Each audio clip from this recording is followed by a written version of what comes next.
नमस्कार दोस्तों, स्वागत है आप सभी का एक बार फिर से राजू सर के नाम से इस यूट्यूब चैनल के अंदर एमसीक्यू वीडियो की स्टडी के अंदर एक और नया एमसीक्यू वीडियो हम लेके आए हैं जिसमें कुछ इंपोर्टेंट एमसीक्यू विद रैशनल हम सॉल्व करने वाले हैं। तो वीडियो को पूरा देखें और अपने कंसेप्ट जो है उनको जरूर क्लियर करें। Which of the following two parameter help in the confirmation of the type of initial feeding? कौन से दो पैरामीटर जो है वो कंफर्म करते हैं कि बच्चे की इनिशियल फीडिंग कौन सा होना चाहिए?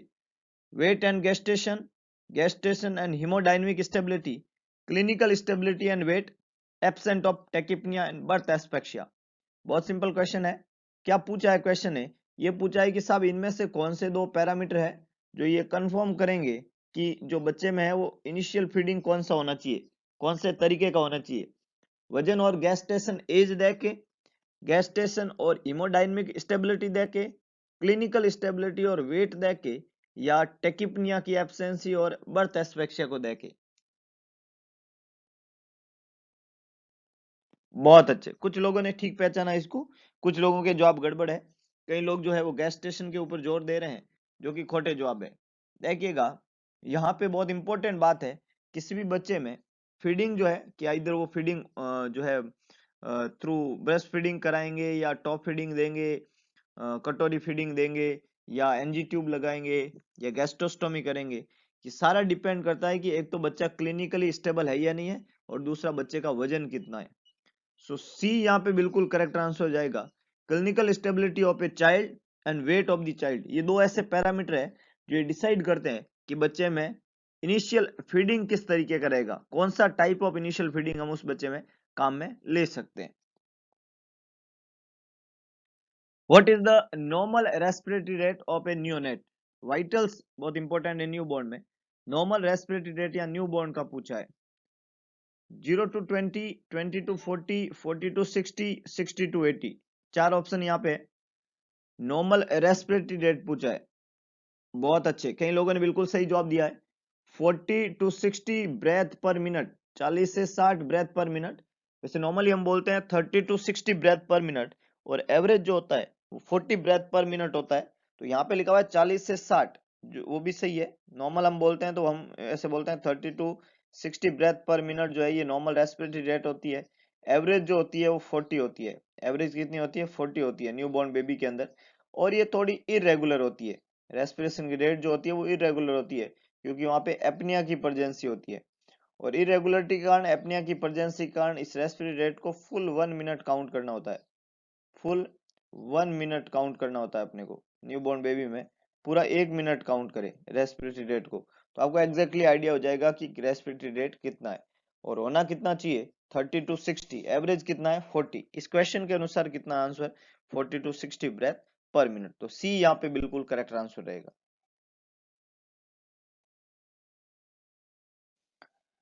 नेक्स्ट है, which of the following breathing rate should the nurse use when performing rescue breathing during cardiopulmonary resuscitation to a 5 year old child? बच्चे का उम्र 5 साल है, उस बच्चे के अंदर रेस्क्यू ब्रीदिंग देना है, तो ब्रीदिंग जो है वो कितना रेट से आप देंगे? ब्रीदिंग की रेट क्या रखेंगे? 10 breath per minute, 12 breath per minute, 15 breath per minute, 20 breath per minute. बहुत अच्छे। सीपीआर जब पूछा जाता है और बच्चे को उम्र 5 साल है, ये चिल्ड्रन कैटेगरी में आता है। सीपीआर में 3 कैटेगरी हम वहां पे बनाते हैं, एक एडल्ट कैटेगरी होती है, एक चिल्ड्रन कैटेगरी होती है और एक न्यू बॉर्न या इन्फेंट कैटेगरी होती है। 3 कैटेगरी होती है। रेस्पिरेशन रेट की बात करें, ब्रीदिंग रेट जो है वो एडल्ट के अनुसार तो नॉर्मली होना चाहिए 10 से 12 ब्रेथ पर मिनट, है ना, 10 to 12 ब्रेथ्स पर मिनट, ये एडल्ट का है। लेकिन चिल्ड्रन और इन्फेंट के अंदर चलता है 12 to 20 breath per minute, 12 to 20 breath per minute. तो इस पैरामीटर में ये पूछा गया कि कौन सा आप करेंगे, तो यहाँ पे 12 भी है, 15 भी है, 20 भी है। लेकिन याद रखिएगा कि जब 12 से 20 ब्रेथ पर मिनट देते हैं तो हम मैक्सिमम वाले को चूज करेंगे, तो हम 20 ब्रेथ पर मिनट, डी यहाँ पे करेक्ट आंसर बनेगा। जब आप रेस्क्यू ब्रीदिंग देते हैं किसी भी सीपीआर के बच्चे के अंदर, 5 साल उसकी उम्र है, तो उसकी रेट जो होनी चाहिए वो 20 ब्रेथ पर मिनट, है ना, 1 मिनट में 20 ब्रेथ चले जाए, उस तरीके से उसको रेस्क्यू ब्रीदिंग देना होता है। नेक्स्ट है the first sign of digoxin toxicity. Digoxin एक आइनोट्रोपिक एजेंट है और आइनोट्रोप में भी एक पॉजिटिव आइनोट्रोप है ना। डिजॉक्सिन एक आइनोट्रोपिक एजेंट है और उसमें भी ये एक पॉजिटिव आइनोट्रोप है। पॉजिटिव आइनोट्रोप्स का मतलब होता है वो आइनोट्रोप्स जो कि कार्डियक कॉन्ट्रैक्टिलिटी को बढ़ाता है ना, जो कार्डियक कॉन्ट्रैक्टिलिटी कॉन्ट्रैक्टिलिटी को इफेक्टिव करता है, बढ़ाता है, जिससे कार्डियक आउटपुट अच्छा होता है। तो डिजॉक्सिन जब ड्रग हम किसी को देते हैं तो डिजॉक्सिन जो है उसका थेराप्यूटिक इंडेक्स बहुत लो है और जिन दवाइयों का थेराप्यूटिक इंडेक्स लो होता है उन दवाइयों की टॉक्सिसिटी होने की संभावनाएं ज्यादा होती है। इसलिए डिजॉक्सिन ड्रग हम किसी भी बच्चे को अगर देते हैं तो उसमें डिजॉक्सिन की टॉक्सिसिटी होने की पूरी संभावना रहती है। उस बच्चे में जैसे ही डिजॉक्सिन की टॉक्सिसिटी हो गई हो, आपने डिजॉक्सिन ड्रग दिया और डिजॉक्सिन की टॉक्सिसिटी हो गई हो, तो फर्स्ट साइन क्या रहेगा? तो जब भी बॉडी में डिजॉक्सिन की टॉक्सिसिटी होती है सबसे पहले ये जीआई सिस्टम को अफेक्ट करता है। टॉक्सिसिटी सबसे पहले किसको अफेक्ट करती है? जीआई सिस्टम को। उस जीआई सिस्टम के अफेक्ट होने की वजह से मरीज को एनोरेक्सिया, नोजिया और वोमिटिंग ये इनिशियल साइन के अंदर देखने को मिलता है। एनोरेक्सिया, नोजिया और वोमिटिंग ये मरीज का कंप्लेन इनिशियली रहेगा डिजॉक्सिन टॉक्सिसिटी में। लेटरॉन मरीज को जो है विजन में प्रॉब्लम होती है और बहुत सारे अलग अलग सिम्टम वहां पे होते हैं, लेकिन इनिशियली जीआई सिम्टम और जिसके अंदर मैंने बोला अनोरेक्सिया, नोजिया और वोमिटिंग, ये तीन बातें याद रखनी है आपको। तो ऑप्शन है डिजीनेस, नोजिया, हेडेक और एनोरेक्सिया। तो हम चार ऑप्शन में देखें तो सबसे पहला नाम एनोरेक्सिया का आता है, लॉस ऑफ एपेटाइट। सबसे फर्स्ट साइन है जब बॉडी में डिजॉक्सिन की टॉक्सिसिटी हो जाए तो उसका सबसे फर्स्ट साइन है मरीज को क्या हो जाता है? एनोरेक्सिया। एनोरेक्सिया का मतलब क्या हो गया? Loss of appetite. एपेटाइट का लॉस हो जाना एनोरेक्सिया कहलाता है और ये डिजॉक्सिन के इफेक्ट के कारण एपेटाइट का लॉस हुआ है। यहाँ पे करेक्ट आंसर बनेगा D. Which of the following is the most commonest cause of liver cirrhosis? Liver cirrhosis, hardening of the liver, hardening, liver का हार्ड हो जाना, पत्थर जैसा हो जाना, एक सॉफ्ट और मुलायम लीवर का इतना हार्ड हो जाना सिरोसिस कहलाता है। तो सिरोसिस ऑफ लीवर का मोस्ट कॉमन कारण यहाँ पे पूछा है और आप बहुत अच्छे से जानते होंगे कि सिरोसिस ऑफ लीवर का मोस्ट कॉमन कॉज क्या रहता है। फिर भी ऑप्शन बताता हूं मैं, कैफीन, एनाल्जेसिक, इन्फेक्शन। क्या ये तीनों हो सकते हैं? कभी भी नहीं। तो alcohol, very good. Alcohol is the most common cause of digoxin toxicity, sorry most common cause of liver cirrhosis. Liver cirrhosis का सबसे कॉमन कॉज क्या होता है? Alcohol consumption. इसलिए एल्कोहल हम बोलते हैं कि injurious to health because it cause liver cirrhosis. Next है doctor order to administer a hypotonic intravenous solution to a client looking at the following label solution. The nurse should choose. Hypotonic saline आपको देना है तो hypo मतलब जिसकी concentration normal से कम हो, तो 0.9% एनएस से कम है 0.45% एनएस, ये होता है हाफ एनएस।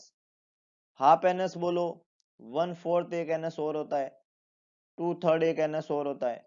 तो ये जितने भी एनएस है ना, हाफ, 1/4, 2/3, ये सारे के सारे हाइपोटोनिक सलाइन के अंदर आएंगे क्योंकि ये नॉर्मल सलाइन जो होता है 0.9%, उससे इन सब की कंसेंट्रेशन जो है वो कम है ना, तो इसलिए ये a is the correct one.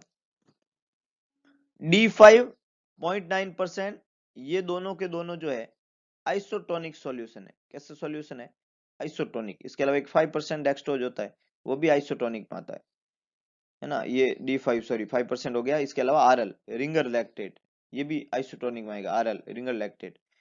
DNS जो होता है ये हाइपरटोनिक के अंदर आता है। किस में आता है? हाइपरटोनिक में। तो तीन तरह की टोन के आधार पे होता है, आइसोटोनिक, हाइपोटोनिक और हाइपरटोनिक। ये हाइपोटोनिक है, ये हाइपरटोनिक है, ये दोनों आइसोटोनिक है। ये सारे के सारे फ्लूइड्स है। हमें क्या पूछा था? हाइपोटोनिक, इसलिए करेक्ट आंसर क्या बनेगा? ए। नेक्स्ट है perception of any object in the absence of actual stimulation is term as.